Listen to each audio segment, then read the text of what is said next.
they made sure that scientists had their office and their lab in different places. So they would sort of have to go travel amongst other people. They created these long hallways so people would bump into each other. They created a kind of regular lecture series so people would all congregate and hear the newest ideas. So creating this kind of intellectual atmosphere, intellectual ferment was very important to him. He came to believe there wasn't one right way to innovate. Hi, everyone. Thanks for coming tonight. My name is Steve Guerrero, and I am the Director of Education here at the Charles River Museum of Industry and Innovation in Waltham, Massachusetts.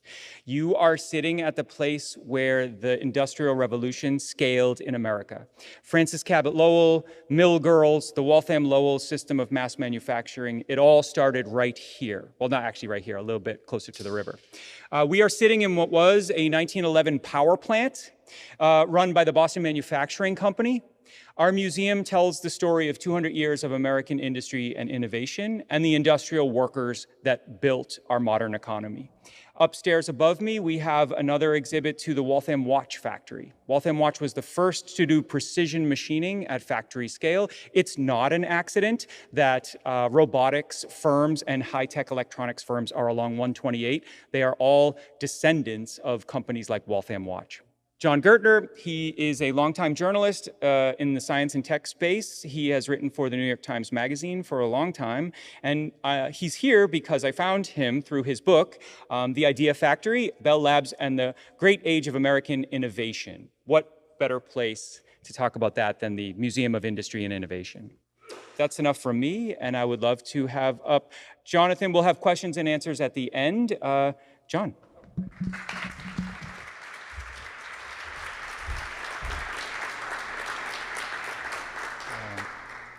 Thanks, everybody. Can everybody hear me okay? This is good? Okay. I'm not sure I can compete with the invention of rum, but I will do my best. Thank you, Steve. And it's really nice to be here. And if you haven't, I hadn't been here before, so I got a chance to sort of walk around a little bit. And what a cool space, cool stuff. I feel like I'm a chronicler of 20th century, mid-20th century American technology. So all of this is so new to me and so interesting. And the antecedents of how we got to where we got, I think, are right here in these rooms, which is really cool. So in a moment, I'm going to talk about the phone company and its fundamental component for me, which was Bell Labs, the R&D lab.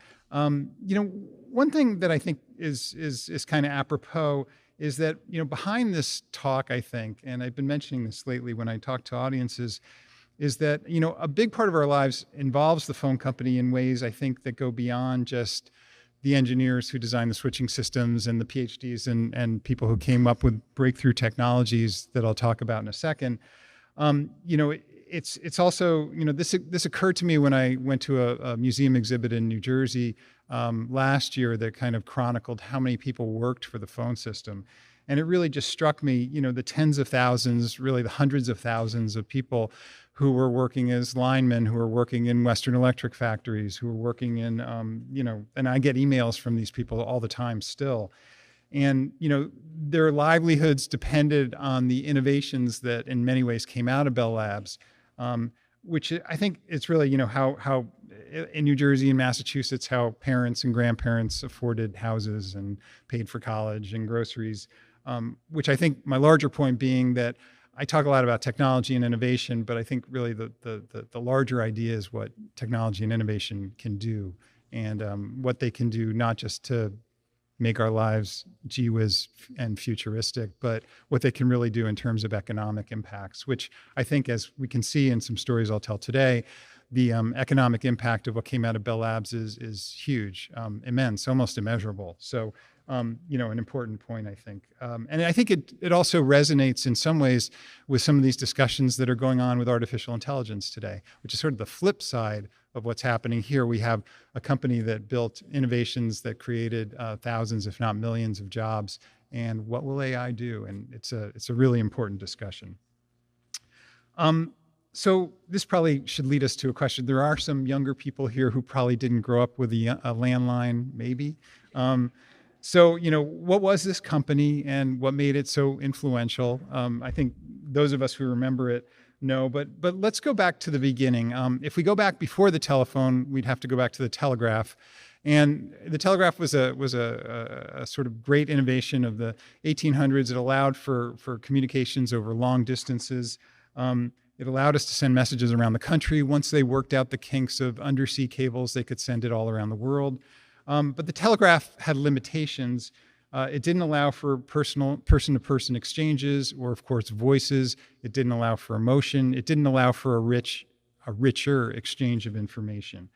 So the telephone, the invention of the telephone by Alexander Graham Bell, what it did was it, transformed the sound waves coming from our vocal cords into electrical waves. Later on, we turned that digitally into ones and zeros. But this really altered the way we communicate, altered the way I think, in a sense, that humans could connect especially over long distances. And the company in the United States that capitalized on this great invention was American Telephone and Telegraph. For those of you who aren't aware of its antecedents, AT&T was a very different company than the AT&T of today. And AT&T was effectively granted a kind of monopoly by the United States government in the early 1900s. Its patent had been given to Alexander Graham Bell, but its CEO, Theodore Vail, was a kind of visionary who understood how to consolidate different parts of this kind of nascent communications empire into one large company. And the monopoly paid huge dividends. AT&T was effectively in control of all the telephone communications in the United States. And by 1925, AT&T was the largest company in the world. It was the largest company in the world by revenue. It was the largest company in the world by number of employees. And it was the largest company in the world by stock valuation. And it wasn't really just one company. AT&T was a kind of umbrella that covered many different companies. It owned either all or part of all of the local operating companies in the United States. New Jersey Bell, New York Telephone, Pacific Bell, Southwestern Bell. What was Massachusetts? Was it? God, thank you. And that was the connection with the consumer or the subscriber, because you didn't really buy your phone in those days. Of course, you just kind of subscribed to it and the phone company let you use it. And of course, it also, to tap into the long distance lines, it had a huge division called AT&T Long Lines. And you would go through your local operator and tap into the long distance system. And that's how your call would get sent to San Francisco or later to London or farther afield. It also controlled a company that was standalone would have been one of the largest companies in the world, which was Western Electric, its manufacturing arm. In later years, AT&T would have been described as having both vertical integration and horizontal integration. Horizontal because it covered the United States in its various business empires, but vertical because it controlled all the production, all the processes by which any part of the phone company came to existence, whether it was telephone lines, telephone poles, operator headsets, vast switching centers. The smallest component to the largest was built at Western Electric. So one thing about the company in the early 1920s was that engineers and scientists were spread about in different divisions. AT&T had its own engineering staff, as did Western Electric. And the people managing the phone company decided that it would be good to consolidate its scientific and engineering staff into one entity, a new R&D lab. And in January 1st, actually 1925, Bell Telephone Laboratories opened for business in downtown Manhattan. And Bell Labs, as it came to be called, was this really taking the idea of an R&D lab to a sort of newer, larger scale. The idea of an R&D lab had been, it wasn't a new thing. The German pharmaceutical companies had R&D labs in the late 1800s. General Electric's R&D lab actually predated Bell Labs by a few years. But Bell Labs was different in a couple ways. One was its size, its scale. Thousands, I think 5,000 to 6,000 people at the start of it. It was solving near-term problems, better cables, faster connections, better fidelity, better phones, even better telephone poles. They would kind of experiment in these empty lots in New Jersey to try and figure out what fungicides were better for telephone poles. And they would do these 20-year experiments to get the best telephone poles. But it also created a core of researchers, and they began going around the country hiring young physicists and chemists and engineers to create a research department. And this was something different because these were people who were going to actually think about the future of communications. If Bell Labs was a monopoly tasked with really the communications infrastructure or building this new communications infrastructure of the country, these engineers and scientists in the research department were going to focus on the longer term thinking of knowledge production. And some of them were mathematicians, but I think what was you had a lab that was essentially tasked, as I said, with inventing the future of communications, and that itself was rather new. So let's just take a quick look. I'm going to tell a few stories and in a second, but for those of you who don't know Bell Labs very well, the quick list, the hit list, the greatest hits of Bell Labs is rather incredible. What came out of the R&D center really just in the first 40 years of its existence. There were a huge number of practical improvements, and these are not really in my book. They might be like a kind of new casing for wire or some kind of new steel cable or an incremental improvement to a switching apparatus, something like that. But those were fundamental to improve, incrementally improve, constantly improve the phone system. This was a regulated utility. They had to constantly go to hearings to sort of prove that their investments and their investments in R&D were actually paying off for the consumer. And the mantra, at least amongst Bell Labs visionaries or leaders, was that they had to keep making the system better or cheaper or better and cheaper. And that became a kind of shorthand for the sort of innovative focus of the lab. Now, also at Bell Labs, beginning, I would say, in the 1930s, late 1930s, there were these big innovations, these novel technologies that made the lab famous forever and changed the course, I'd say, of human history. It was, scholars of innovation sometimes call these discontinuous innovations or disruptive innovations. They might take the path of technology to a very different level all of a sudden, either because it's hit some kind of roadblock with incrementally improving something, or somebody comes up with a genius idea.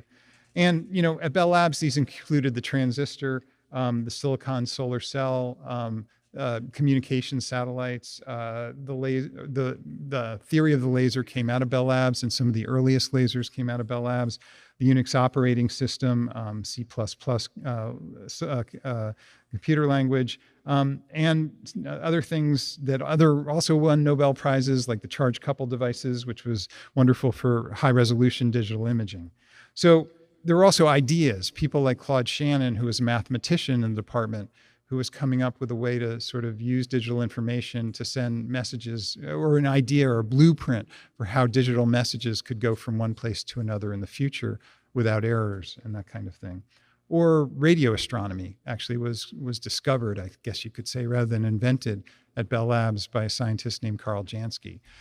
Some of these had no real practical payoff to the phone system, but they came out of there and they were bestowed, I guess you could say, as part of the monopoly, the windfall or the inheritance, I guess, of Bell Labs came to the rest of us that way. So, I think this kind of question, well, why does innovation matter, sort of, comes through with some of these breakthroughs. They're different, a lot of these, than a new iteration of like an iPhone. And ultimately, I think they drove the impact of AT&T and its parent company, and on the world economy.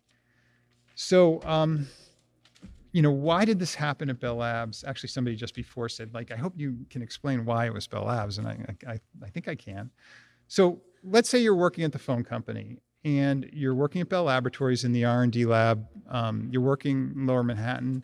Your job is to help create a flawless system that serves hundreds of millions of callers per day, but you have to plan on have it constantly increase in capacity in the future. So, how do you do it? You have to keep making it better. You have to make it better in quality. You have to make it cheaper in prices, these company mantras. And the first thing is that there were, all these brilliant people working in the phone company, and they had millions of interesting ideas. But at Bell Labs, in particular, at the R&D lab, there were tons of ideas, and they stopped. Not stopped being interested in ideas, but they were very focused on good problems. And the phone company had no kind of end to good problems. They were building a kind of new infrastructure that had never really existed before, not just in the United States to get phone calls across the country or to every subscriber, to connect everyone to everyone else, but also to get them under the oceans, to get them to Europe. And again, with a system that was growing and growing. So you had to kind of keep increasing capacity and keep lowering or at least maintaining prices. And that's a very difficult balance. And it fell to these scientists and engineers. So with these two, I think there's two stories I'm going to tell that kind of illustrate like how they came to identify a really good problem and how they solved it and what the impacts of it were. If we go back to Bell Labs kind of early days, this guy Mervyn Kelly, this was taken late in his life when he was the president of Bell Labs. But Mervyn Kelly joined AT&T as a young man, I think in 1916, 1915. He was a physicist trained in the Midwest at the University of Chicago. But he came to work for AT&T, and he joined Bell Labs, was recruited into Bell Labs when it was established in 1925. And in 1925, Mervyn Kelly was the foreman, he was in charge, the manager of something I think we would call today craft manufacturing.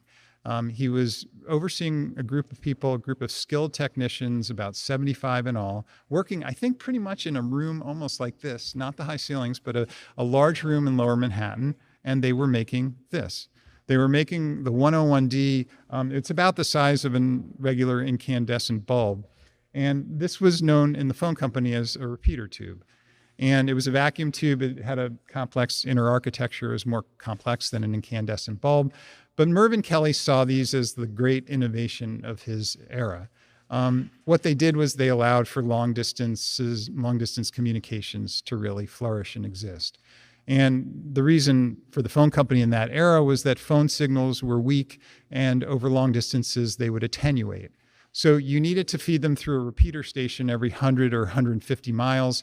And in the repeater station, there would be a set of repeater tubes, these 101Ds, and they would amplify the phone call, hopefully preserving as much of its quality as possible. And then it would get moved down across the field. This was what allowed for a call to go from New York to San Francisco. Eventually, it allowed for calls to go to New York to London. They put the variation of these tubes deep in the undersea cable. If you've ever seen pictures of it, the undersea cable would swell out like a snake that had just swallowed something where the repeater was and then come back in.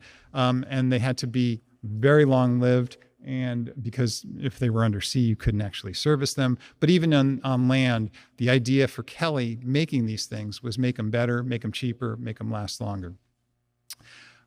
Kelly was really good at what he did, but he actually saw these as a flawed technology, even as he saw them as a key to the phone system. He thought they were big. They used enormous amounts of electricity. They had to be on all the time. They were very hard to make, even as he got better and better at making them. And he wondered if there was something that could be more efficient, smaller in size, longer lived, that could actually work better in the phone system.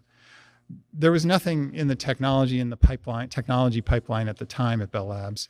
And this idea that Kelly had that there should be something kind of, I guess you could say, fizzled, except in his head. And Kelly went on to other jobs. He moved up the ranks at Bell Labs. He became the head of research in the 1930s. As I said, he eventually became the president.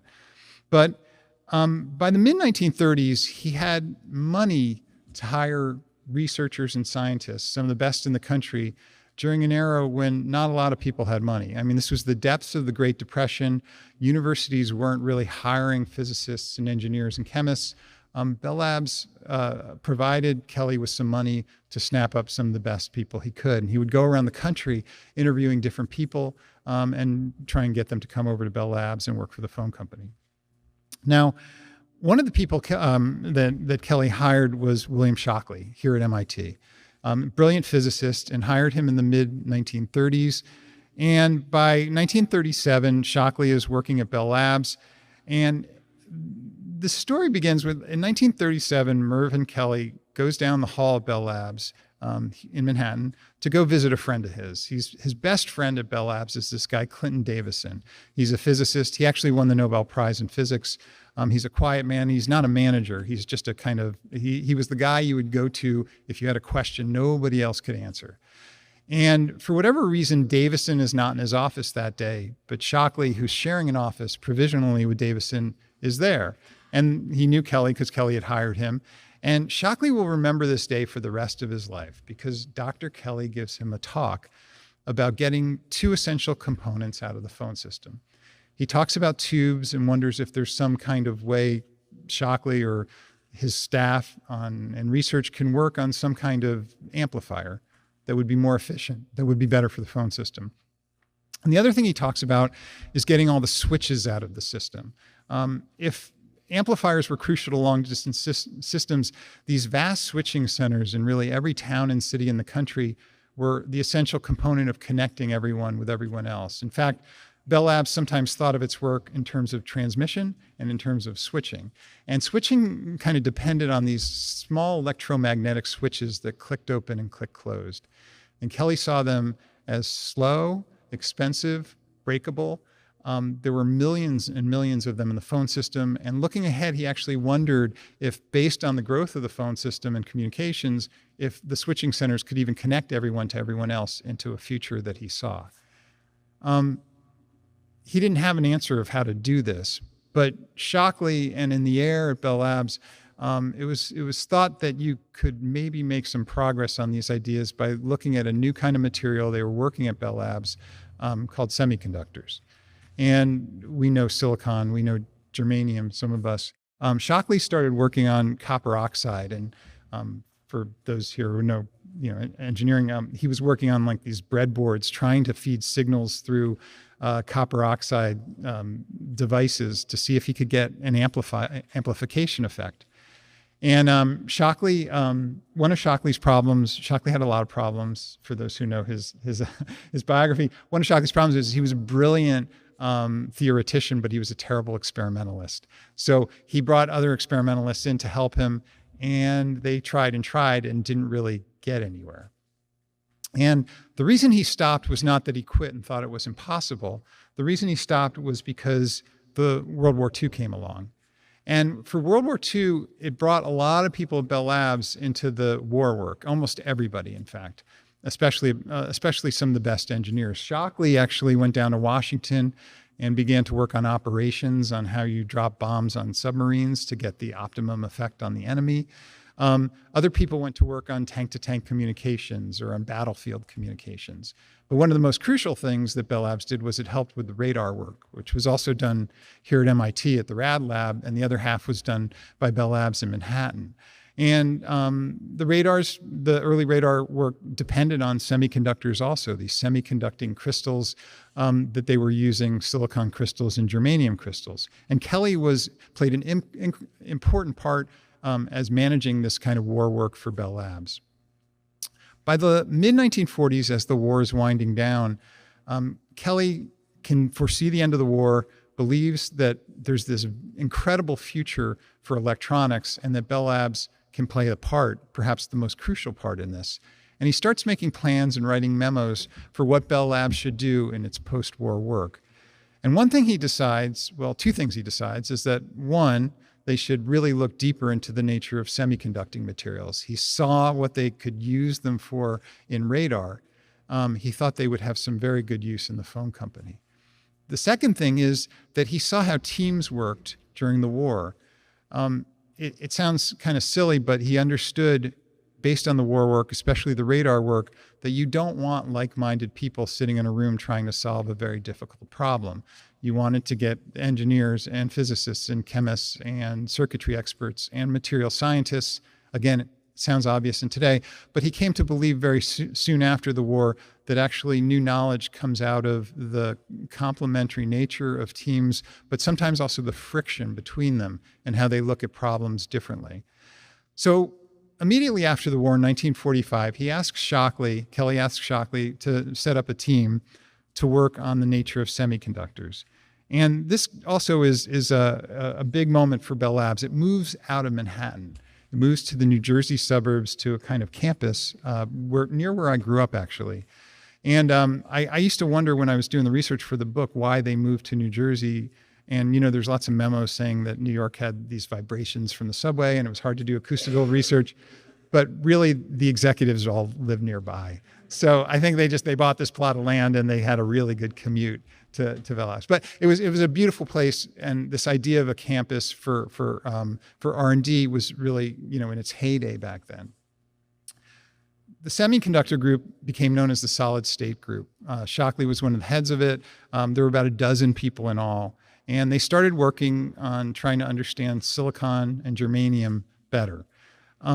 What usually happens with innovation, and what happened to this group, is that they failed.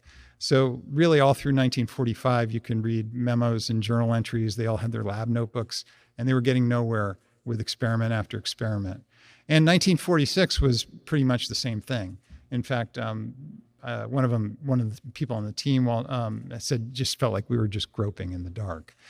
But in 1947, they started making headway, and really at the very end of the year, Walter Brattain and John Bardeen, two physicists on the group, came up with this. And I don't know, has anyone ever seen the actual list? Yeah, okay, a couple people. It's very small. As you can see, it's about a quarter of the size of a penny. The transistor is under that arrowhead. It's a slightly impure slice of germanium. There are two wires going down each side of that arrowhead, and they are piercing just the surface of that germanium slab. And what Bardeen and Brattain found when they demonstrated it at the end of December, actually almost on Christmas Eve, on December 23rd, 1947, was you could run a signal through this germanium. It didn't have the name of a transistor at the point. That came from a contest a few months later. But you could amplify a signal very effectively. I think it was 13 times, sometimes 16 times. So they seem to have found a new amplifier. And they also found that you could switch it on and off instantly. So maybe this was a new switch as well, or something for that. So there's this great question, I think, that did they know what they had found? And I think the answer is kind of. First, they understood that the power requirements for this thing were tiny. I mean, this was like a millionth of a watt compared to the 100 or hundreds of watts that would be required for vacuum tubes. They understood there were no moving parts. It wasn't going to really wear out, conceivably. And they could see right away that it was a replacement for the vacuum tube. Maybe it could be a replacement for some kind of switch. And they could see it harkened in an era of miniaturization. They could not see that you could fit 1 billion or 5 on a chip. They could not see this age of computing. But Kelly could see this new age of miniaturization that would come out. What happened right after the invention of the transistor was actually kind of nothing. It actually was really hard to build these. Like if it was a humid day, or if a door slammed nearby, or some general was coming for a presentation and they were fussing over it and it wasn't working, it was very stressful for them. And they had to really figure out, how do you make these, and then how do you make them in great quantity? And that actually took really years to figure out. It wasn't until the early 1950s that they had started putting them into hearing aids, which were the first application. And the military started using them because they used so little power and they were so tiny that they had great value in applications in planes and ships and submarines especially. But in terms of their kind of general application, an innovation, as I think I talked about in the book, is something that has impact and scale. It's different than this. This is an invention. And to get it to impact and scale, they had to build a factory in Allentown to get into those transistor radios in the late 1950s, when it really kind of hit the world hard that this was a very different kind of device. Really took years. And I think it's interesting, just for a second, to think about it, that this was a device that was kind of in a vague way on Mervyn Kelly's mind in the mid-1920s.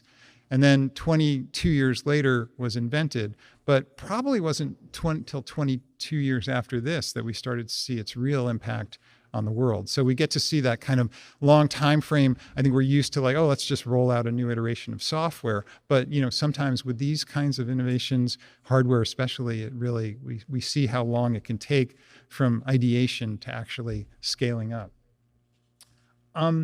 Now, in the same lab actually where the transistor was made, these guys are working on a totally different technology, but they're also using semiconducting materials. So that's Gerald Pearson. He's a physicist on the left. He was actually on the transistor team too. He was the one who said they were groping in the dark. And the guy on the right, also on the transistor team, was a guy named Cal Fuller. and he's a chemist. And together, Pearson and Fuller were working on this product called a silicon power rectifier. But the important thing is that Fuller was making in his lab, he was actually baking in his lab these kinds of pieces of silicon with a very, very fine impurity on top. And the way they were coming out, Pearson had noticed that you could shine a light on them and they would generate an enormously impressive photoelectric effect, larger than anything actually that they had seen before. Now, what was also striking is that Pearson had an old college friend, Daryl Chapin, who worked in a different building and had nothing to do with their work at all. And one day, Chapin and Pearson are talking, and Chapin explains to Pearson that he's been asked to come up with power sources for remote repeater stations. So remember I talked about those repeater tubes that were in the repeater stations to get a long distance phone call across the country. Some of these repeater stations that would amplify long distance phone calls were in pretty remote places, and they depended on backup generators for when the power went out, but that wasn't ideal. Chapin was actually looking into wind power. He was looking at these kind of very primitive nuclear batteries. And Pearson said, we have these silicon chips. Maybe we can use actually sun power to do it. And together, the men got together sort of, as we might say, serendipitously, and started working, I think, finally with their boss's permission, on creating a solar battery, as they called it at the time. And within a year, they came up, I think it's 1954, I think I have this slide wrong, the first solar panel installation at a remote repeater station in Americus, Georgia. It actually worked really splendidly. It had other problems of economics that I'll talk about in a second. But this was this is really the grandfather of all solar panels in the world today. And it came out of Bell Labs from this kind of collaboration between three guys working kind of and meeting and just benefiting from the fact that they were in the right place at the right time with, I think, the right problem. So what do we learn from these instances? What are some things you can think about on the way home as you're talking about innovation, I'm sure. One thing I think is that I'll talk a little bit about it. I won't get too wonky. Sometimes I talk to audiences and they really want the wonk, but you can tell me if I'm too in the weeds. But Mervyn Kelly didn't have a creative formula. He had a kind of creative structure, I think, for how he wanted or thought innovation can work. I didn't get really too deep into the Murray Hill lab, that campus-like lab, but they spent years trying to design this place to kind of foster an innovative atmosphere. And just to use an example, they made sure that scientists had their office and their lab in different places. So they would sort of have to go travel amongst other people. They created these long hallways so people would bump into each other. They created a kind of regular lecture series so people would all congregate and hear the newest ideas. So creating this kind of intellectual atmosphere, intellectual ferment was very important to him. He came to believe there wasn't one right way to innovate. And in fact, if we look at the transistor, which was this hand-picked team of people by Kelly, it was very, very different from the silicon solar cell, which was a completely different approach that happened without really any kind of management at all. So I think they're both viable, and Kelly saw them as both viable, but you had to have the right place at the right time with the right people and the right set of problems.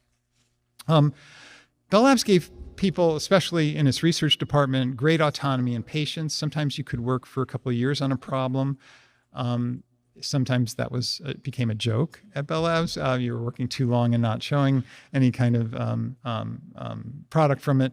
But it did pay off with the transistor team, for instance, as I talked about those years of failure that preceded the breakthrough. I talked about Kelly's interdisciplinary mixes and architecture. Bell Labs was a place of great expertise, but it was also a place where people would come straight out of college. And there was a kind of culture at Bell Labs that you were never to refuse answering anyone a question. In fact, you were never to keep your door closed in that era.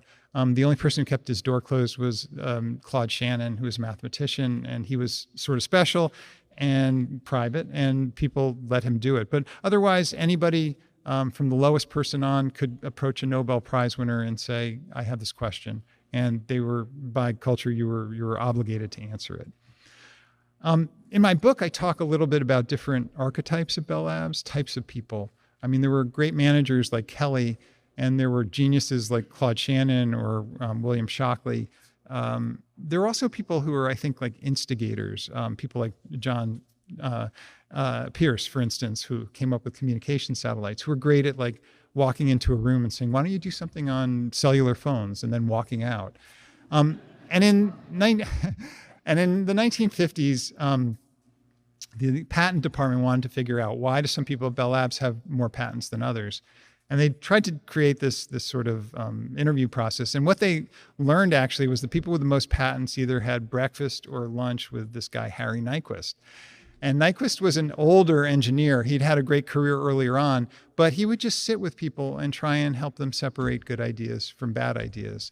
In that sense, he was an instigator in that he wasn't making something himself, but he was getting other people to be their best, I think. And that was, I think, crucial. It's very hard to measure if you're a manager. What are these people doing? How do I value them, I think? But I think they were a kind of hidden value of Bell Labs that often goes underappreciated.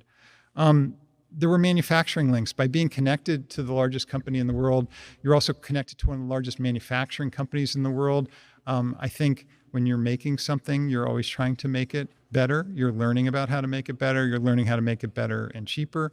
And I think those were crucial. There were feedback loops that I won't go into, but there was information coming from the factories back to Bell Labs. Sometimes there were engineers and scientists from Bell Labs put in Western Electric factories so that information could actually improve the process of what they're making and the products too. Best ideas come from anywhere there. I mean, I think, that early laser team here, they just decided to set up, and they'd heard about a laser that was built on the West Coast, and they said, why don't we build one? And they did. Again, with the silicon solar cell, I think that's a good example too, that sometimes they're just going to bubble up those ideas at Bell Labs. And the idea was you didn't have to tell your boss, but if you told your boss, you could still maybe do it anyway. And some people did it on the sly if they really had an idea that they wanted to do. I think, sometimes when I give talks or talk to people, at least in Silicon Valley, there's this kind of small is beautiful idea, small teams, startups. And I kind of wonder if that distinction is sort of false in some ways, that, Bell Labs sometimes had very small teams within a larger kind of infrastructure. And I think that was kind of key to their success. For instance, the transistor team was sort of small. It was 12 people, but it would never have succeeded if it didn't have this group of kind of brilliant material scientists and metallurgists who were working in South Jersey to actually create these impurities, what we call doping now, down in the germanium and in the silicon that they were experimenting with up in Murray Hill. And again, small teams sometimes worked at Bell Labs by taking the initiative on a project. There are also big teams trying to implement big switching centers, for instance. So it worked both ways at Bell Labs, and it didn't always work, which I'll talk about later, but it did work in that. Jon Pierce was the guy who would walk into a room, say, "Yeah, let's do something on mobile phones," and then walk out. Because Pierce actually believed that he shouldn't be put in charge of the actual project because he would screw it up. But he was great at coming up with the big idea. So I came across, like late in life, this list he had made. It was in the Stanford archives. And he believed that this was kind of why Bell Labs research worked so well, that the managers really understood what people under them were doing. That they didn't raise funds. They didn't have to apply for grants. For instance, the laser team could just get the money or the actual equipment quickly if they had an idea, and they could make it happen very fast. Research on a topic or system could be supported for years. I think there's another way of saying you could fail. You were going to fail. And that had to be understood. And that was understood there. And that when a time came when you actually had hit the end and you had failed so much that you were ready to stop, that research could end without necessarily damning you. You had exhausted some avenue, and then you had found the end. I'll add a couple things. I think I talked about problems. I mean, there was no end of problems. This was an organization, again, that was trying to build infrastructure that had never existed before, and those necessitated solutions. Arno Penzias, who won a Nobel Prize for discovering the background radiation from the Big Bang, told me, he said, you have to understand it was this problem-rich environment. And to Penzias, that was the key thing. that size and quality of that interdisciplinary staff, a circumscribed freedom. What does that mean? That means that these people had a mission. They were going to figure out the future of communications, and that had such a wide area by which they could do research.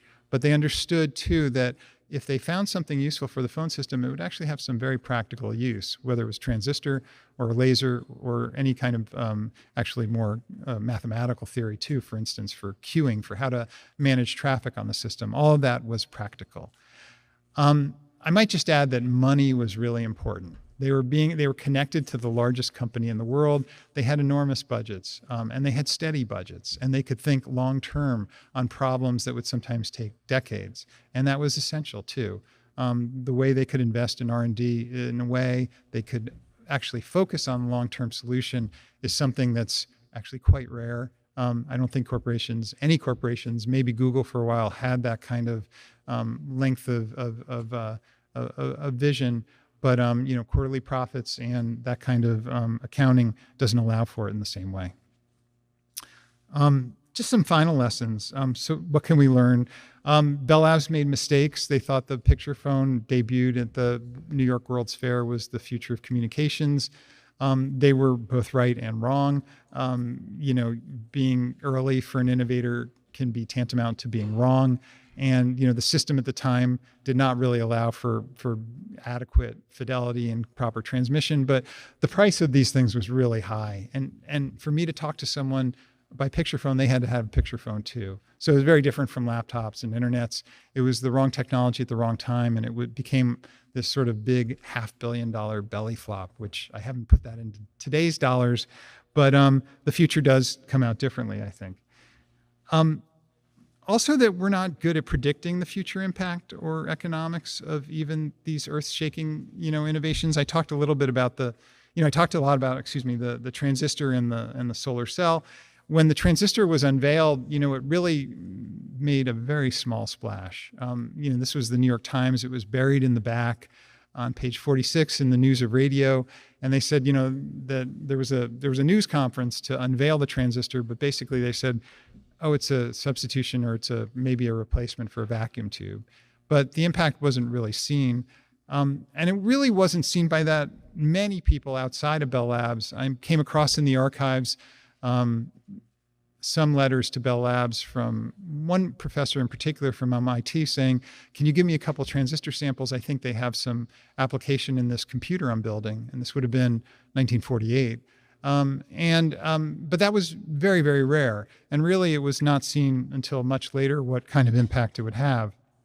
Now, on the other hand, the silicon solar cell was seen as a miracle right away. Now, the interesting thing, I think, is that the silicon solar cell has really taken decades and decades and decades to really reach this kind of scale and impact to where it's really changing the world every day, I think. But the transistor really had this rapid ascendancy. And I think the economics and the applications for the transistor were there very fast.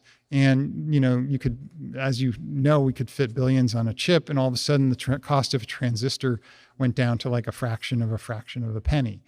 And, the solar cell was a much, much slower kind of reduction in price. In fact, when it was debuted, I think Daryl Chapin, one of the inventors of the solar panel, I think he thought it would cost him like $1 million to actually power his house with enough solar panels. So it was not practicable at the beginning.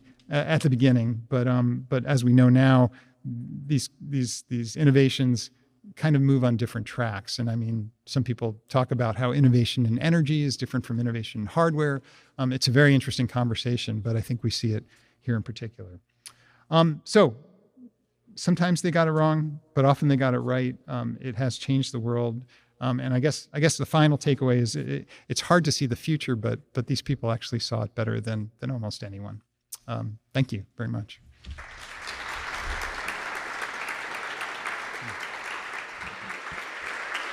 Hi, a wonderful talk. Was the breakup of AT&T, was that when Bell Labs ceased to exist or started to fail?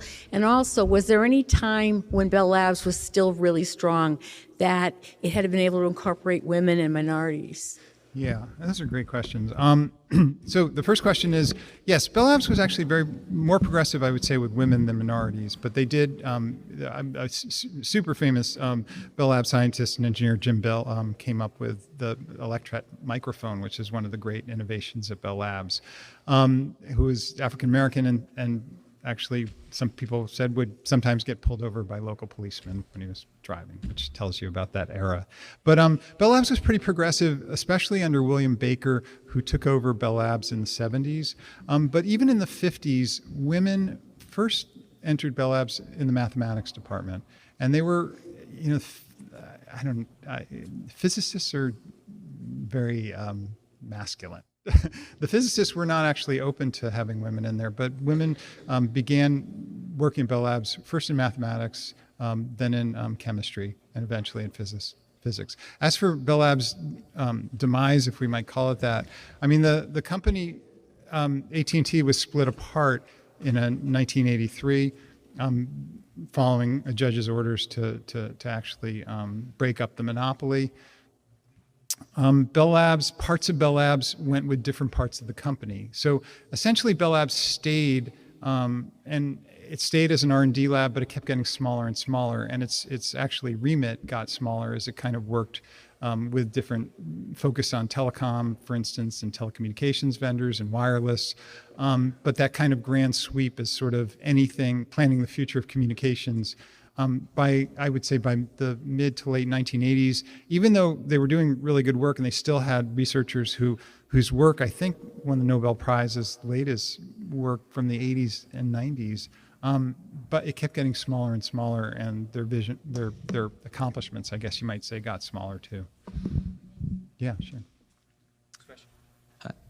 I actually did my first 20 years at Bell Labs. So I was Bell Labs supervisor. And I'm 65. Oh, okay. So, but one thing you look great. Thanks. Yeah. So one thing I'll say is that I thought Bell Labs was really good about bringing in, blacks and minorities. I got a full scholarship to go to, school and, join Bell Labs and all that kind of stuff because they were fairly progressive on that. Yeah. So I appreciated that. The other thing I was going to say too is I worked on a lot of different things, computers, wireless and voice over IP, a lot of technologies. But one interesting thing about Bell Labs is that I eventually became a director. The structure, the financial structure for the Bell system was really set up for innovation because the agreement with the United States was that we would only have 6% in profits for the company. And so the only way you could grow profits was grow your costs. Yeah. And so you needed to always increase your costs so that you can maintain that 6%. So as a result, I used to be in part of the business units. They used to be like, you got a tax, R&D tax. Yeah. And so a lot of money went to R&D just because, that was a cost that didn't generate more revenue. And so it was kind of a nice arrangement that kind of forced a lot of innovation. Yeah, no, thank you for that. Right, the accounting, I often get the accounting question, and whenever I write, but you've explained it in a really nicely too, in a way that's very simple. And the cost plus questions, and the fact is that phone subscribers were paying for some of that innovation, and it went back into it. Yeah. In answering her question about minorities at Bell Labs, I was thinking more of the 70s and the 60s, even before that. Yeah. Yeah. Yeah. Yeah. Would you say there were, what other comparable companies were there at the time period that had a very developed innovation department? And what would you say are companies existing today that are similar in structure, if any? Yeah, I mean, I think Bell Labs, one way to answer that question is that when they were competing for PhDs, for instance, I think they saw General Electric and IBM as their competition. And they both had, very large, but I mean, that would have been IBM would have been just a little bit later maybe. And actually, Mervyn Kelly went to work for IBM after he retired from Bell Labs as a consultant. So those would probably be the two examples during that heyday of Bell Labs. Today, I think it's pretty tough. I mean, I think when we look at companies like Apple and Google, Facebook, I mean, OpenAI and Anthropic, those are different kinds of companies. They're narrower companies. I mean, they're not looking, they're not imbued with figuring out the sort of broad future. They're not regulated. They're not kind of investing the same amounts in sort of innovation. And certainly I'm not making a kind of moral or ethical point, but they're very focused on profits and return on investment. And in a way that's, I think, different than Bell Labs in terms of like funding scientists, for instance, that were winning Nobel Prizes and just creating trade patents. So there's some element, I think. Google Labs, for instance, really took a cue from Bell Labs and sort of giving some of their scientists and engineers free time to kind of find things that they're interested in, or 20% time to kind of pursue their passion. But I think it's a different kind of company. That's not a judgment. I think it's just a fact. It's a different kind of company with a sort of more focused, product-driven culture. And as a Waltham Museum, I would love to mention, the fact that we have GTE and Raytheon both represented locally here. Yeah, so I had a comment and a question. So I worked at Bell Labs for 40 years, from mid-70s to mid-2017. Mm-hmm. And I was a vice president at the end of it at Bell Labs, all at Bell Labs. But one thing I wanted you to sort of comment on is they had the quality of people, individuals, when they came there, right, from all over the world, but also the focus on training, yeah, and management. The best managers, the best people, how to extract the maximum from teams, yeah, the kind of innovations that were done on teamwork and networking, mm-hmm, and the power of weak links and all these big topics, yeah, were innovations at the lab. So, mm-hmm, I don't know if you, when you did your research, felt, yeah, that how the whole thing was being leveraged was different from how Google is doing it and how all these companies are doing, where a person comes in, you expect them to stay for 2 or 3 years and leave. So, yeah, you don't invest in people. Yeah. So what is your sense of investment and management? Yeah, it changed over time. It became much more of a focus. I mean, it's a great point. Early on at Bell Labs, for instance, Mervyn Kelly, one of his, I don't know if I'd call it an innovation, but one of his great sort of insights was that people were coming out of college and working at Bell Labs, and they weren't really able to kind of work within the culture of the phone company. So he created sort of a continuing education class that everybody had to take. They called it Kelly College. And that set, and everybody was taking it, and it was sort of like, well, you're smart, your math, your engineering, but you don't know what the phone company is, and you don't know how to work for it or how to innovate within it. And it became this sort of ongoing thing. And I think that set a template for later years. But yeah, there was enormous amounts of research on how teams work. I mean, and probably by the time, it had evolved into the 80s and 90s. I'm trying to think, during my research, I probably was going down that a little bit. I mean, I talked about today, like leaving people alone. Sometimes they would leave people alone, but the idea of how to make a team actually work together, or how to structure, certainly like the fiber optic effort, things like that, were really, really complex affairs that were given great amounts of thought. I might also say that, some of these also branched off into like quality control and how to make factories work better, and how, there were so many kind of tentacles reaching out from Bell Labs to kind of manage how to make things better, and teamwork and managing people. Continuing education was part of that. Improving factories, improving how people work at factories was part of that too. Improving products. But yeah, it's a great point.